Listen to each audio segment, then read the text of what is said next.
Hello and welcome to Sanford & Cut, a podcast for developers about building great products. Today, I'm excited to welcome Bryan Liles. Bryan, thank you so much for joining us. Oh, thank you for inviting me. Yeah, please go ahead and introduce yourself. So, I'm Bryan Liles. I am an engineer at VMware, and I work in a group called Modern Applications, where we basically just think about Kubernetes and cloud native applications and distributed systems all day long. I've been writing code for money since 1995. So I guess that puts me at 25 years this month because I got my first job my freshman year out of college. So it had been 25 years ago this year, but I've been writing code since I've been, 11. And back in those days, and this would have been late 90s or late 80s, I coded out of magazines, so Dr. Staub's Journal, Byte Magazine, and then when Linux Journal came around, I wasn't there too. But I like code because where I grew up, it wasn't bad, but it wasn't great. And my parents always wanted something better for me, so they bought me a computer and they said, you can use it if you understand it. So what I ended up doing was just learning how to code on my Tandy Color Computer 3, which is the same thing as a Radio Shack TRS-80. And then they bought me an Intel PC. It was an 88, had a turbo button on it, and it was a Tandy 1000 TL. I love that computer, and I put everything on it. And in all these years, I've touched tens of languages, so many operating systems, and really, I'm just happy that I'm able to do what I like, which is computers. Great. It's like an inspiration for a lot of aspiring developers to hear those how the things in career start long ago with something that they have never heard of.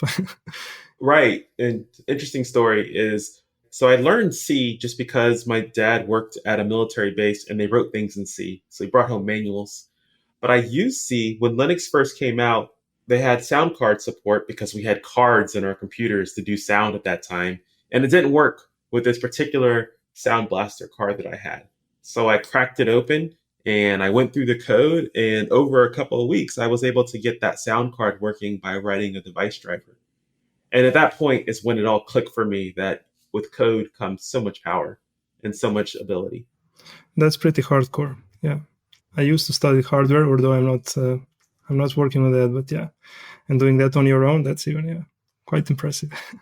Yeah, I think I was 16. That's the worst. I was in high school. And this is interesting. And this is something I like to leave with people. I always just thought that you were supposed to solve problems with code. So you would have a hard problem, you would pick your language, and you would solve the problem.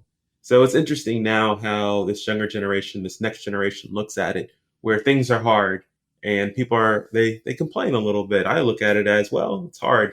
It's a challenge. Let's go fix it. And it's carried me well over the past couple of decades. Yeah. We don't go into direction how younger generations are spoiled and and they only want high-level languages and yeah. Okay, great. Hey everyone. Sanford has published an open source book called CI/CD with Docker and Kubernetes. It combines just the right amount of best practices and practical advice for shipping cloud-native apps. Download your free copy today at sanfordci.com.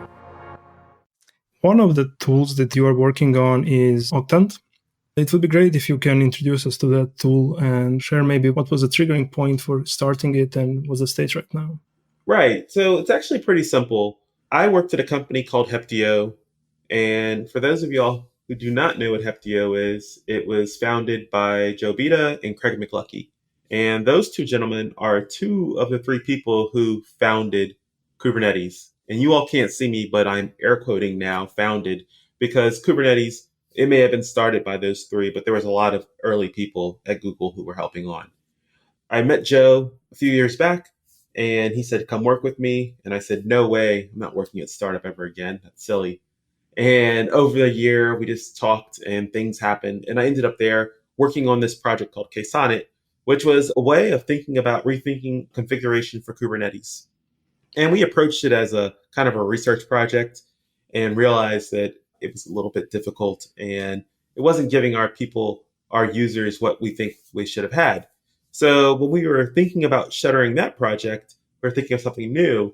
And what Joe Vita and I discussed was, well, I have a Kubernetes cluster. What's it doing? Actually, even better, what's broken? Why is my workload not working? And this is where Octant started out. So what Octant is today is it's a Kubernetes dashboard. It runs in a browser and soon it will run on your desktop. And what it allows you to do is to dive into your one or more Kubernetes clusters, look in the namespaces, see how workloads work. But also what it can do is it can infer relationships between objects in your cluster. So a good example would be, and I'm going to make this as simple as possible to make it inclusive as possible, is Kubernetes has this idea of workloads. Something you're running an application, one or more application, combine it together, call a workload. And one type of workload is a deployment. And what a deployment allows you to do is scale your workload. So you can run one instance, you can run 10 instances. And inside of the deployment, there's this thing called a replica set. And replica set basically manages versions. So you can do a blue green, so you can move from version 1 to version 2. And inside of replica set are pods. And pods are groups of containers. And the containers actually run your application. So that's just complex right there. We have deployments, we have replica sets, we have pods. And then if you want someone to actually be able to get to your application, maybe you create something called a service.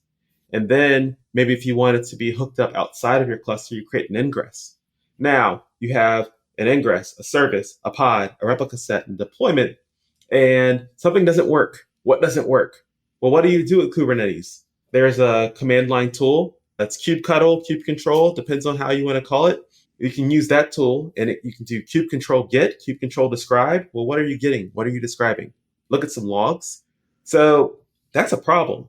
But with just simple heuristics, we can actually determine, I know if your ingress is invalid because there's no host. I know if your service is invalid because there's no endpoints. I know if your replica set is invalid because there's an available number. And if that available number is greater than 0 and I don't have that many pods, I have a problem. I know if my deployment is invalid because I can look at how many replica sets I think I should have. And this is actually the best example of computers doing what computers should do, which is the hard stuff, and let people think about the abstract stuff. So that's what Octant does. It allows you to see your cluster, see the relationships of objects inside of your clusters, and we're growing it into making it a full-fledged environment where not only can you see what Kubernetes provides you, but there's this concept of custom resource definitions, which are API extensions for Kubernetes, which means you can make the Kubernetes API do things that we didn't think about. We could support those. This other concept of plugins, where we're providing a view for deployment. And what if you wanted to provide another context-specific view or maybe a graph that you had from your data? We allow you to do that as well. So to summarize, what Octant is, it's a tool for humans using Kubernetes. I think it's pretty exciting. And it's a good tagline. For our listeners, we are going to share the link to the project that they can find on GitHub. And as far as I understood, they can just run it on their local development box, right? Right. It runs on Linux, Mac, and Windows. And over the summer, we're going to put in like a desktop client to make it run on your desktop natively. And then also thinking about running it in cluster, because people always ask me that. Like, why can't I run it in cluster? And I tell them because it's hard. But we're going to get there. Great. One other topic that I wanted to ask you about, and we chatted a bit in our prep part, is generally the Kubernetes and usability around it. And it's great what you shared about how you started and all the things that you went through, from writing a device driver through all the Linux times and all those languages and so on. So you have seen a better part of the history when it comes to programming and computer science in general. And with Kubernetes, what do you see as a next step in terms of making it more usable, more approachable for people who don't have decades in programming and doing things, but maybe just 3-year long career, I'm entering my job and I need to deploy to Kubernetes. There are a lot of things to understand and figure out. So yeah, I talked enough. Please share, what do you think? So I think that we've done ourselves a disservice as a community talking about Kubernetes as if it will solve all of our problems. No, No, it won't.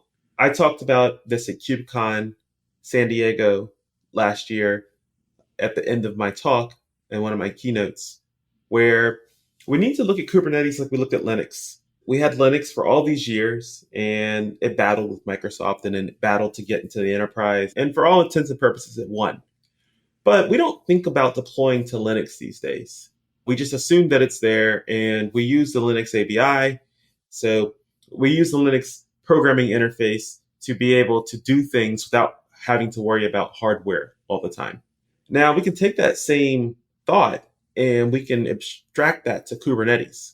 Kubernetes will not solve your problems. Kubernetes is a platform for building platforms.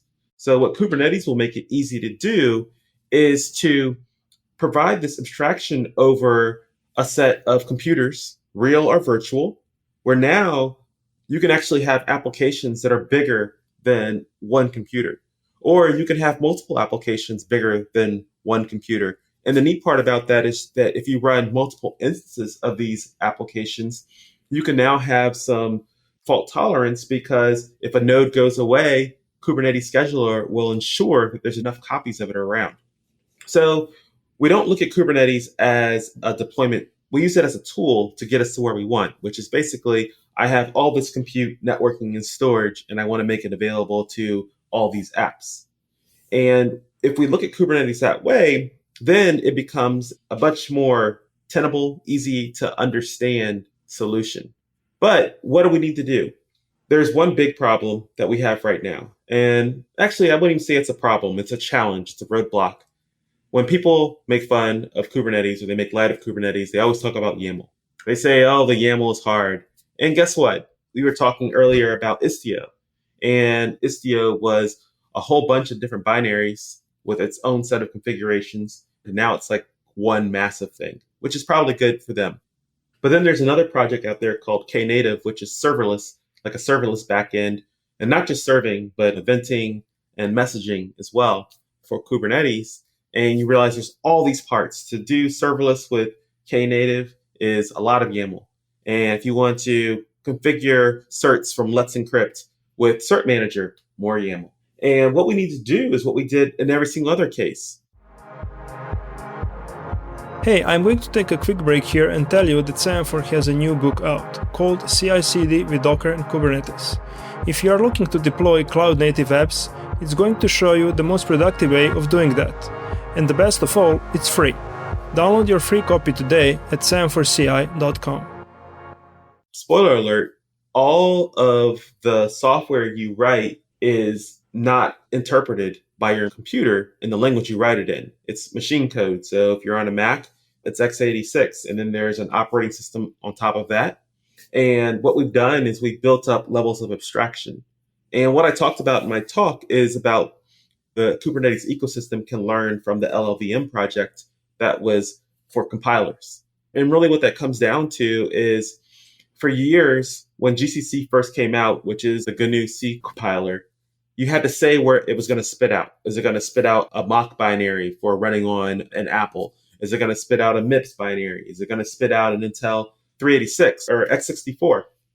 And we had to think about that. And then every single time we create another language, so if we go to C, to C++, to languages like R or Lua or any of these other languages, what we realized is that we're duplicating this effort. At a certain point, we should be able to have an abstraction and we should be able to take that abstraction and then apply optimizations to it and then run it on the platform.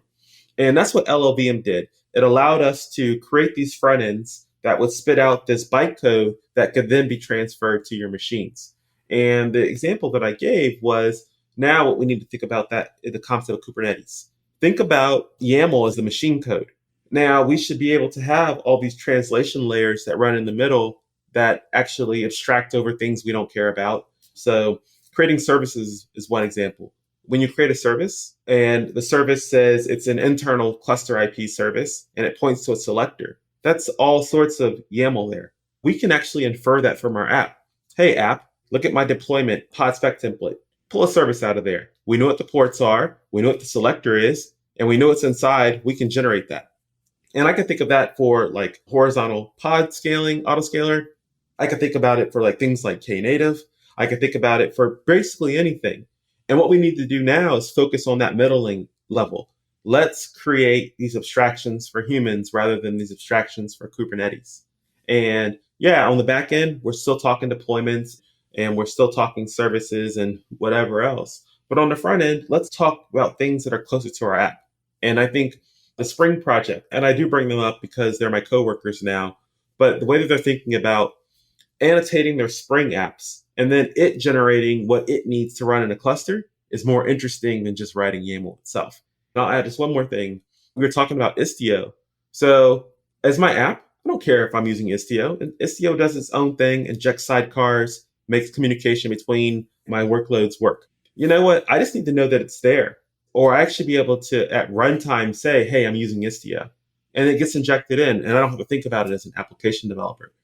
It's like all the things that we've thought about in development land to make our lives easier. So the reason people love Ruby is because Ruby was made for developers. It was pretty much objects everywhere, and it was expressive enough that you could write DSLs that you can use a configuration language. Python is another case. It's expressive enough that people can use it for data scientists use it, and they don't consider themselves developers. We need that level of abstraction for Kubernetes. Yeah, I couldn't agree more. I have to put myself in that category of whining about having too many lines of YAML. And you mentioned Linux and how it evolved, and we know the timelines roughly. For Linux, maybe for Ruby to get adopted. For Docker also, it took a while. Yeah, would you maybe want to predict or guess how many years would we need to figure out what are those abstractions on top of Kubernetes that we need, those higher level things that we don't have to write assembler, let's say? So this year is a little bit weird because of the pandemic and all, but I think this year is actually the beginning where I'm now seeing people are solving this problem well. So a good examples would be different ideas from there's this company called Upbound.io, and they make this thing called Crossplane. And what Crossplane allows you to do is create objects in your Kubernetes cluster that then go out and create cloud resources. This is just the neatest concept. So if I'm using AWS, I can create this RDS construct in my cluster. And a few minutes later, I have RDS spun up on Amazon and then access inside of my cluster. I think this year is going to be pivotal for those kinds of actions. We went down this road. There was this thing called Open Service Broker API, OSB API. And what it allowed us to do was to say that I have computing stuff running over here, and I have my computer stuff, and then I have my services run over here. How do I connect those up? How do I know where it is? How do I know what my authentication is? I think that we're finally hitting the place this year where multiple companies at the same time are actually really figuring this out for Kubernetes. So this year, by the end of 2021, I think actually the landscape will look different. And another good example is when people think of installing things on their cluster, they think Helm. And I think that we're moving past that. I'm not saying that Helm is not a great product. I actually think it's not a bad solution, but it's not a Kubernetes-centric solution. It's a Helm solution. And I think that now people are actually thinking, how do I not only get stuff on my clusters, but how do I get my team on a cluster? How do I get my enterprise on a cluster? And so there's things coming out of VMware this year. I've seen some good things coming out of Red Hat this year. And Microsoft is continuing to do their work with all their Rust stuff on Kubernetes. Their Crustlet, I think that's what they're calling it, which is WASM running inside of Kubernetes in kind of like a serverless fashion. That's neat stuff. I think we've finally hit the point where the backend of Kubernetes, so 1.16, 1.17, 1.18, where we are now with the 1.19 release coming up later this year, we are finally hitting a point where we are not solving the foundational problems anymore. Yes, there's more foundational problems to solve, but now we have just enough base where we can start building some really cool things on top of Kubernetes. Yeah, you have a great insight into community. It's great to hear that. Because once the foundations are shaky, it's hard to get the courage to start building something, and things below you are going to change. Correct. Yeah. Okay, great. And something that I can do, but our listeners will not be able to do, I can see your bookshelf behind you. And do I see there Art of Computer Programming? You do see the Art of Computer Programming. So I have read most of the first one. So I've known about it, for a long time, and I've caught some snippets online. This is one of the best parts about being an adult. Once you get to your career gets to a certain level in tech, you can start affording things. So I bought that and I'm slowly going through it. And it's just neat having those words in a hardbound copy. And then actually what I'm reading right now, and you people can't see it, is this book called The Art of Doing Science and Engineering, Learning to Learn. And it's hardbound. I was not a big hardbound book reader, but now that I'm older, I'm loving all these hardbound books. One of my favorite things. Yeah, great. I remember like at university, I stumbled into that book online and I asked my, professor, it was like introductory course. I asked about that book, all the volumes, and he said, no, stay away from it for the next like 10 years. No, it's not light reading. Even I've been doing this for a long time. I can't read it from beginning to end. I have to read it and then think about it. Yeah, it's a different kind of book. Yeah, it is definitely a different type of. Something interesting is that we think about computer science and we think about it as like programming. Computer science is not programming. It's just something we happen to do. But this idea of organizing or research around data and algorithms is a big topic. Like we don't think about things like sort, but we just call sort. If you're using Go, you sort.sort. If you're using Ruby, you sort. Python, sort. But we don't think about, well, what algorithm is it using? And we don't think about, well, why is it using that algorithm? I like these books because they talk about the algorithms and why these algorithms are good and the trade-offs between other algorithms. So I do like that. Yeah, great. I guess we will also not think about certain things in Kubernetes in the way that we don't think if the sort is, very efficient or it's not efficient. We don't even know how it works, most of us. That's a good point. We don't need to know. If the foundation is solid, I don't need to know how the bin packing algorithm for pod organization works in a Kubernetes cluster. I don't need to worry about the consensus protocols required to have the distributed store that backs all the Kubernetes objects. That just works. And I can think about other problems. And that's what we should be doing just in general as your developer. That's your job. Your job is to make something that is difficult, complex, or cumbersome easy for your users. And it depends on where you're in the stack. So I'm an infra engineer. I work on Kubernetes, and then I look at how applications interact with Kubernetes. But other people are writing apps that just want a platform, and you're making it easier for your customers. So it's all just a different level of abstraction, but it's all about supporting the people who use your software. Yeah, couldn't agree more. We continue where someone else stopped. So, yeah. So, Bryan, thank you so much for sharing all this with us. And yeah, good luck with all the projects. Oh, thank you for having me. You're welcome.